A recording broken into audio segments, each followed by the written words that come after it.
Marlon, anong gagawin natin? Lumalala na ang sakit ni Papa.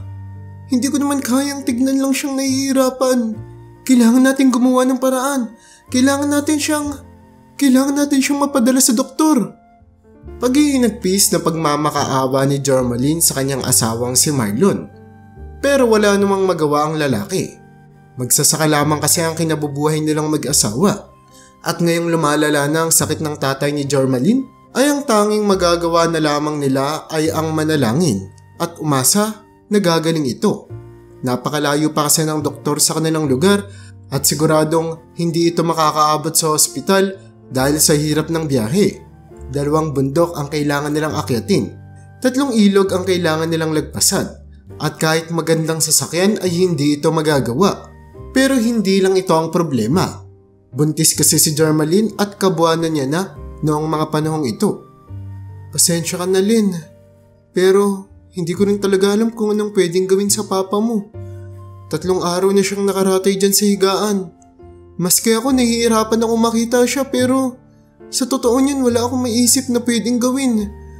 Ang pinaka-pinoproblema ko talaga ngayon ay kung paano natin mabubuhay ang anak natin sa ganitong sitwasyon. Malungkot na sagot naman ni Marlon sa kanyang asawa. Napasinghal si Jormaline dahil sa sinabi ng kanyang asawa. Hindi niya naman ito masisi.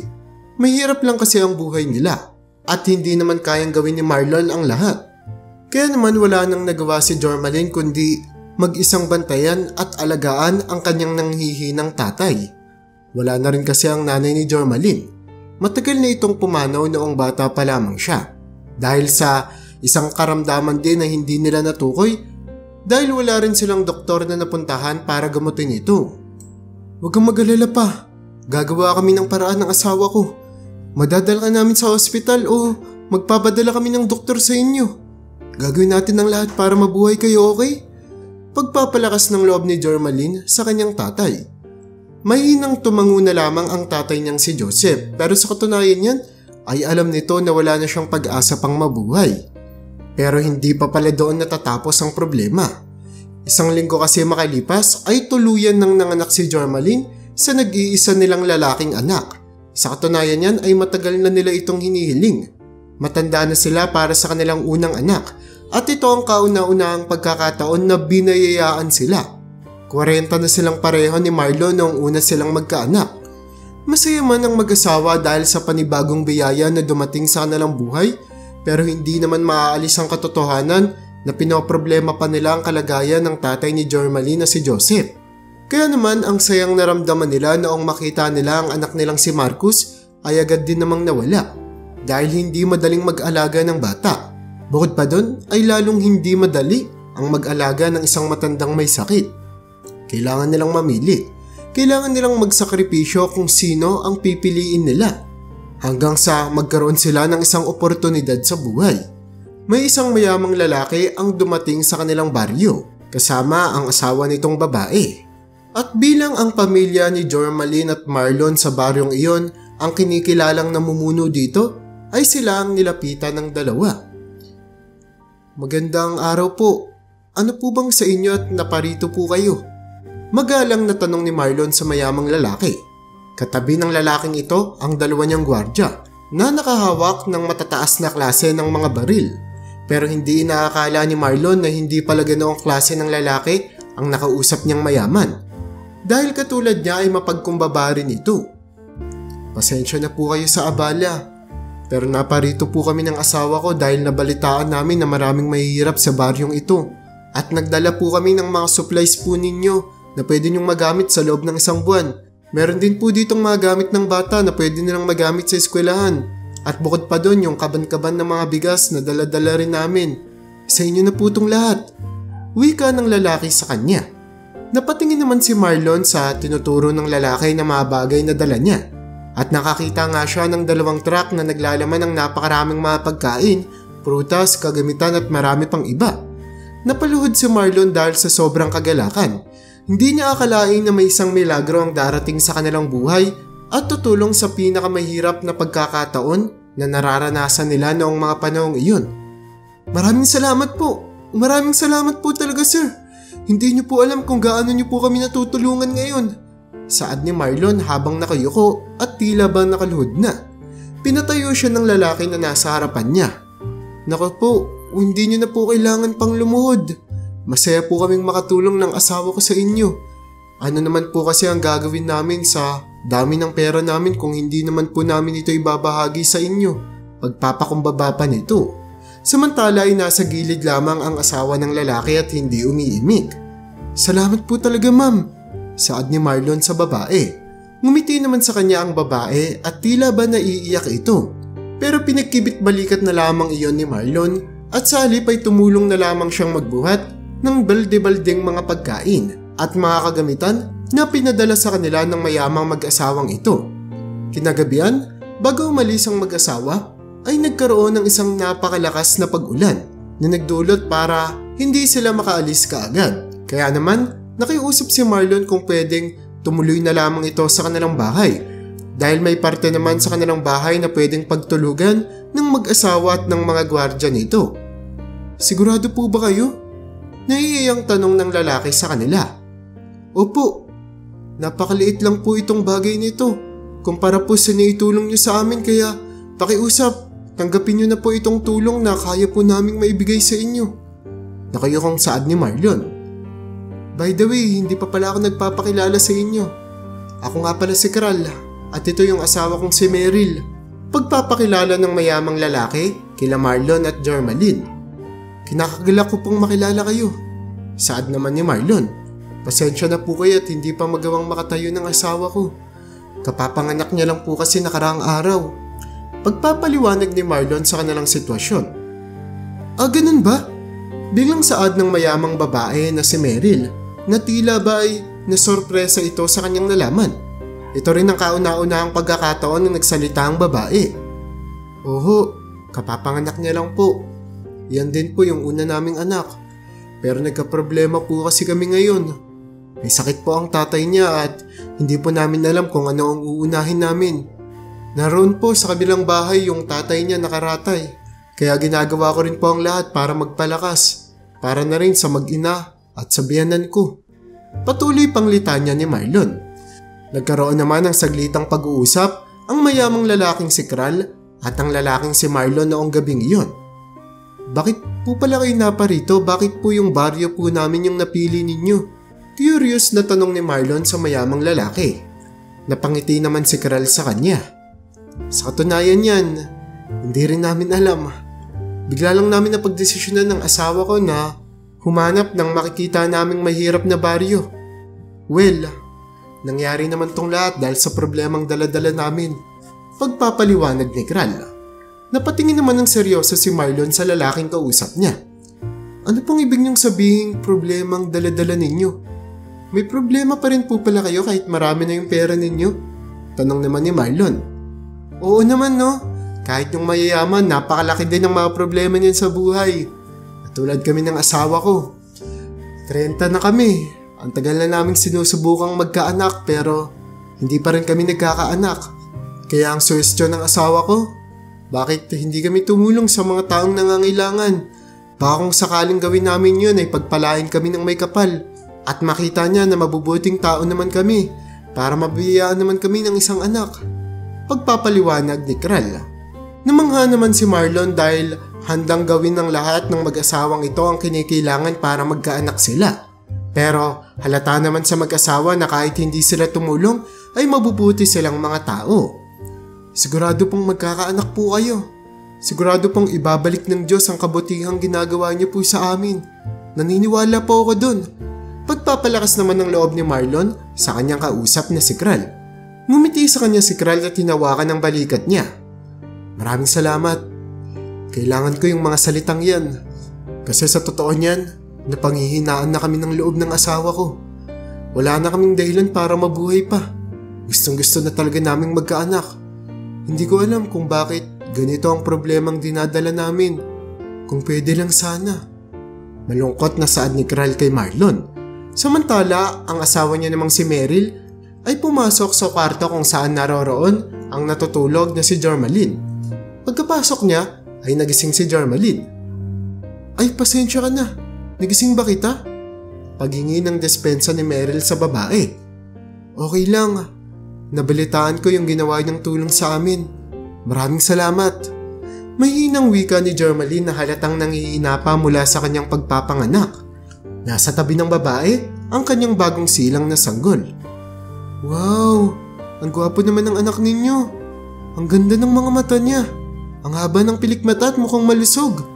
Saad ni Meryl habang pinagmamasdan ng bata. At doon ay napansin ni Jermaline na may hilig ang babae sa mga sanggol o sa mga bata, kaya naman hindi niya maiwasang tanungin ito kung bakit ganito na lamang ito kagalak na makakita ng isang bata. Bakit parang ang hilig niyo po sa bata? Tanong ni Jermaline sa babae. Napatahimik naman si Meryl. At pagkatapos ng ilang segundong katahimikan ay nagpaliwanag ito. Well, matagal na kasi simula noong nakakita ko ng bata. I mean, nakaalaga. Noong dalaga pa ako. Ako yung panganay sa amin at yung mga batang kapatid ko, ako lahat nag-alaga. Kaya sinabi ko talaga na kapag nagkaasawa ako, magkakaroon kami ng maraming anak. Kasi sobrang hilig ko talaga sa bata. Pagpapaliwanag ni Meryl, nahalatang kumikinang-kinang pa ang kanyang mga mata. Ngumiti naman si Jermaline sa kanya. Ilan na po ba yung anak niyo ngayon? Masayang tanong ni Jermaline. Napayuko naman si Meryl. Sa kasamang palad, hindi kami biniyaan magkaanak. At umaasa pa rin naman kami hanggang sa ngayon. Meron pa kaming isang dekada bago ako mamenopause. Pabirong saad ng babae. Pero halata sa mata nito ang kalungkutan na kanyang nararamdaman. Katulad ni Marlon at Kral ay nagkaroon din ng medyo mahabang pag-uusap si Jermaline at ang babaeng si Meryl. Doon ay mas nakilala pa ni Jermaline ang babae. Nalaman niya na isa itong mabuting tao at alam niya na puro ang intensyong nararamdaman nito. Kaya naman sa dulo ng kanilang pag-uusap ay sinabi ni Jermaline ang isang nakakagulat na bagay na kahit siya hindi niya akalaing sasabihin niya. Alam mo Meryl, mahirap yung buhay namin ngayon. May sakit yung tatay ko at kinakailangan namin ng pera. Alam kong nakakahiyang sabihin to sa'yo ngayon. At ni sa paniginip ko hindi ko naisip na sasabihin ko sa'yo to. Pero gusto mo bang ikaw na ang mag-alaga sa anak ko? Diretsuhang tanong ni Jermaline sa babae na ikinagulat naman ni Meryl. Ha? Bakit mo naman sinasabi yan? Anak mo yan. Huwag mong sabihin yan. Gulat na sagot ni Meryl sa babae. Wala na akong ibang choice. Walang magandang kinabukasan ang anak ko kapag dito siya lumaki. At baka magkasakit lamang siya. Bilang isang ina, gusto ko yung ikabubuti ng anak ko yung mangyari sa kanya. Bukod pa dun, may sakit si Papa. Siguro si Papa na lang muna ang uunahin ko. Kapag nagawa ko yun, nabigyan ko na ng magandang kinabukasan yung anak ko kapag kayo'y nag-alaga sa kanya. At mabibigyan ko na rin ng oras yung papa kong may sakit. Pagpapaliwanag ni Jermaline. At doon ay napagtanto ni Meryl na dahil sa kagipitan ng buhay ay napipilitan si Jermaline na sabihin ang mga bagay na ito. Kaya naman, taimtim na lamang tumango si Meryl. Sige, ako yung mag-aalaga sa anak mo, huwag kang mag-alala. Gagawin ko ang lahat para mabigyan siya ng magandang kinabukasan. Naiiyak na wika nito. At yung tungkol naman sa papa mo, bilang utang na loob, kami ang magpapagamot sa kanya. Bukas na bukas rin, dadalhin namin siya sa hospital na madadaanan namin. At huwag kang mag-alala sa magiging gastos. Kami lahat ang magbabayad. Okay ba yun? Sis John ni Meryl na talaga namang ikinagulat ni Jermaline. Totoo po ba yung sinasabi ninyo? Tutulungan niyo po kami? Naiiyak na tanong ni Jermaline.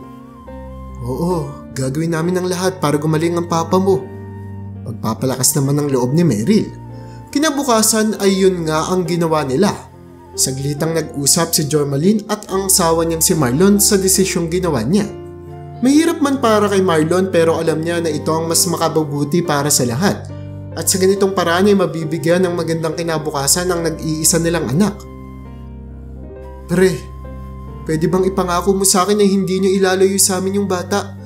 Na kung sakaling magkaroon ng pagkakataon, gagawin namin ang lahat para makabawi sa inyo at makabawi sa anak namin. Pakiusap, hayaan niyong makita namin yung anak namin. Saad ni Marlon sa lalaking si Kral bago sila umalis. Huwag kang mag-alala, hindi namin ipagkakait sa inyo yung bata. May karapatan pa rin kayo dito. At bukod pa dun, may naisip na ba kayong pangalan para sa bata? Tanong naman ni Kral sa mag-asawa. Nagkatinginan si Jormaline at Marlon. Joseph ang ipapangalan ko sa bata. Biglang saad ni Jormaline.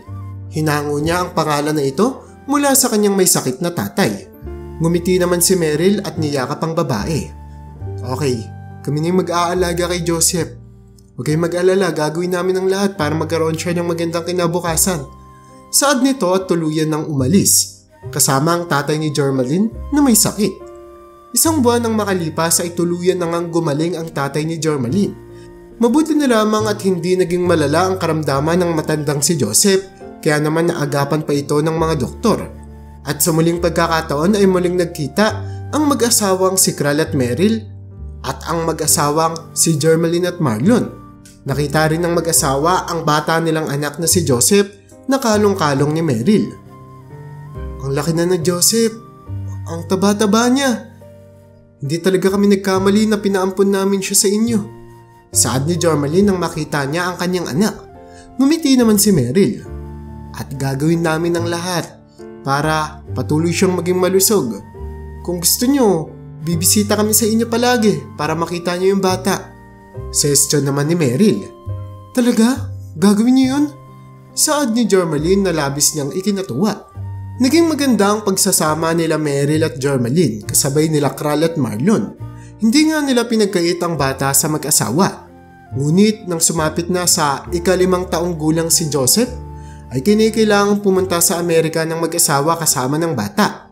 Nagkaroon kasi ng problema sa negosyo doon si Kral at kailangan niyang personal na pumunta kasama ang kanyang pamilya. Kaya naman nagpaalam muna ang mga ito na hindi na muna sila makakabalik sa Pilipinas hanggat hindi nare-resolba ang problema. Huwag kayong mag-alala. Tatawag pa rin naman kami sa inyo lagi. Magbibigay kami ng update sa inyo, okay? Pagpapangako ni Meryl sa mag-asawang Marlon at Jormaline bago sila tuluyang umalis. Hindi naman maiwasan ni Jormaline na maiyak dahil ito ang kauna-unahang pagkakataon na tuluyan na talagang aalis at hindi niya na makikita ang kanyang anak sa loob ng mahabang panahon. Kaya naman, ilang taon nang makalipas bago tuluyang makapag-adjust si Jormaline. Pero hindi pa rin naman nawawaglit sa kanyang isipan ang kanyang anak na malayo sa kanyang piling. Ikaw mag-alala mahal. Sigurado naman na maganda yung kalagayan doon ni Joseph. Amerika yun no? At siguradong maganda yung future niya doon. Magpapalakas ng loob ni Marlon. Pero sa katunayan niyan ay maging siya nadudurog ang puso. Hindi naman natupad ni Kral at Meryl ang pangako nila na babalik agad sa Pilipinas dahil nagkaroon na sila ng maraming koneksyon sa Amerika. Nagkaroon na din ng maraming kaibigan si Joseph doon kaya naman hiniling ng batang si Joseph na wag na muna silang bumalik sa Pilipinas hanggat hindi siya nakakapagtapos ng pag-aaral. Masaya naman itong sinunod ng mga magulang niyang sila Meryl at Kral. Pero hindi naman sila nagkulang na ipaalala kay Joseph na ang tunay niyang mga magulang ay nakatira sa isang baryo sa Pilipinas at laging pinapaalala ng mag-asawang ito sa bata na hindi niya pwedeng kalimutan ang tunay niyang mga magulang. Masaya naman si Joseph dahil hindi pinagkait sa kanya ng kanyang mga tumatayong magulang ngayon ang katotohanan sa kanyang buhay. Ma, Daddy, pinapangako ko po sa inyo. Hindi ko po kakalimutan yung totoo kong mga magulang. Maraming salamat din po dahil hindi kayo nagkulang sa akin kahit hindi po ako yung totoong anak ninyo. Malungkot na saad ni Joseph. Agad naman siyang niyakap ni Meryl. Huwag kang magsalita ng ganyan. Ikaw yung totoong anak namin. Nagkataon lang na 2 yung pares ng mga magulang mo. E di, mas masaya hindi ba? Nakangiting saad ni Meryl at naiiyak naman si Joseph habang niyayakap pabalik ang kanyang nanay. Makalipas pa ang 1 dekada ay tuluyan na nakagraduate sa kolehiyo si Joseph. Pinangako niya sa kanyang sarili na gagawin niya ang lahat para maging matagumpay na tao. Bilang pagpapasalamat na rin sa kanyang tumayong mga magulang sa loob ng mahabang panahon at sa mga paghihirap nito sa kanya. Kaya naman nang makagraduate siya bilang isang engineer ay nagsumikap siya na maging matagumpay sa larangan ito. Pero bukod sa pagpapakita ng pagpapasalamat kila Meryl at Kral ay may isa pa palang dahilan kung bakit ito ang kursong pinili ni Joseph na kanyang pag-aralan.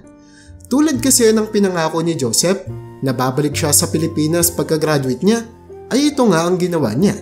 Nang magkaroon na siya ng isang matatag na karera, at lumaganap na rin ang pangalan niya bilang isang magaling na engineer, ay bumalik na siya sa Pilipinas. Agad niyang pinuntahan ng baryo na tinutukoy ng mga magulang niya na kinalalagyan ng totoo niyang mga magulang. Pasalamat na rin sa mag-asawang si Meryl at Kral ay agad niyang nakilala ang totoo niyang mga magulang at namukhaan ng mga ito. Kinatok niya ang mga ito sa bahay. "Ma? Pa?" pagtawag ng binata kay Marlon at Jormeline. Bumungad sa kanya ang isang maliit na bata. Doon niya napagtanto na baka ito ay kanyang kapatid. "Hello, nasaan yung mama at papa mo?" Masayang wika ni Joseph sa bata. "Nandun po sa loob, naglalaba po si mama. Nasa bundok naman po si papa, kumukuha ng kahoy." Pagbibigay paalam ng bata. Ngumiti naman si Joseph at tinawag ang kanyang nanay na si Jormeline.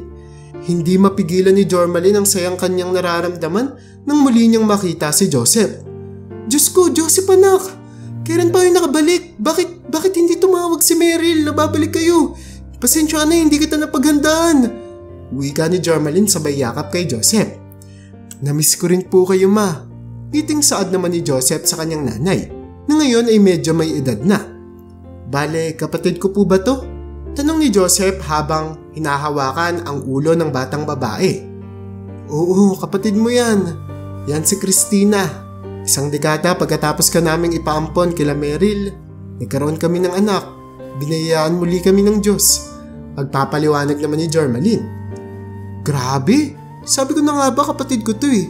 Kitang-kita mo naman, ang gandang bata, manang-mana sa kuya niya." Pabirong wika naman ni Joseph. Ngumiti naman ang bata. "May kuya po ako?" Saad ng batang si Christina at niyakap si Joseph. "Oo, may kuya ka. At simula ngayon, lagi na tayong magsasama." Saad ni Joseph sa bata. Naikinagulat naman ni Jormeline. "Anong ibig mong sabihin lagi na tayong magsasama?" Tanong pa ng babae. "Hintayin na lang po natin munang makauwi si Papa bago ko po ipaliwanag sa inyong lahat." Sagot naman ni Joseph. At nang tuluyan na ngang makauwi si Marlon mula sa kanyang pangangahoy, ay labis din ang saya niya nang makita si Joseph. "Diyos ko, Joseph! Kung nakita mo lang ako nung binata pa ako, magkamukha tayo. Mas gwapo ka lang siguro ng konti." Pabirong wika ni Marlon sa kanyang anak sabay yakap dito. Naging masaya ang muli nilang pagkikita na tila ba hindi sila nagkahiwalay sa loob ng mahabang panahon. Sa tulong na rin ito ng mag-asawang si Meryl at Kral dahil hindi sila nagsawa at napagod man lang na ipakilala kay Joseph ang totoo niyang mga magulang. At pagkatapos ay pinakita na nga ni Joseph ang sorpresang daladala niya. Nagabot siya ng isang brown na envelope sa kanyang tatay na si Marlon. "Anong ibig sabihin nito, nak?" Tanong ni Marlon. "Buksan niyo na lang po." Ngiting saad naman ni Joseph. At doon ay nakita nila ang isang titulo ng lupa. "Titulo ng lupa? Ibig sabihin ba, magkakaroon na kami ng sariling lupa?" Tanong ni Marlon. Tumango naman si Joseph. "Magkakaroon na po tayo ng sariling lupa," saad ni Joseph. "At hindi lang po yun dun. Titulo po yan ng lupa sa Maynila para hindi na rin po kayo mapalayo sa doktor kung sakali man. Kasabay niyo rin po akong titira hanggat hindi pa po ako nakakabuo ng sarili kong pamilya. Pero pati po sila mama at papa, naghihintay na po sa inyo sa Maynila. Ay by the way, kapitbahay niyo po pala sila. Sa kanila nanggaling yung titulo ng lupa na yan para masiguradong magkalapit lang po yung pamilya nating dalawa." Pero hindi pa po doon natatapos ang sorpresa. Gumraduate nga po pala bilang isang engineer yung anak niyo. Ibig sabihin po nun, ako po ang magpapatayo ng bahay sa lupang binibigay po sa inyo nila mama at papa. Sisiguraduhin ko pong malaki yun. Magkakasya po tayong lahat. Masayang pagbabalita ni Joseph at hindi naman mapigilan ng mag-asawang Jormeline at Marlon ang sayang nararamdaman nila. "Hindi kami nagkamali na pinaampon ka namin kila Meryl at Kral. Pasensya na kung nagawa namin yun pero para talaga yun sa kabutihan mo." Wika ni Jormeline ang naiiyak. "Huwag po kayong mag-alala. Hindi naman po nagkulang sila mama at papa na ipaliwanag yung sitwasyon ninyo sa akin. Kaya po, wala po akong galit na nararamdaman sa inyo. Puro pagpapasalamat at pagmamahal po ang nararamdaman ko ngayong nakita ko na po kayo ulit." Saad ni Joseph at pagkatapos ay nagyakapan ng apat. Kasama ang batang si Christina na hindi man naiintindihan ng mga nangyayari Pero masaya siya na magkakaroon na siya ng panibagong kuya.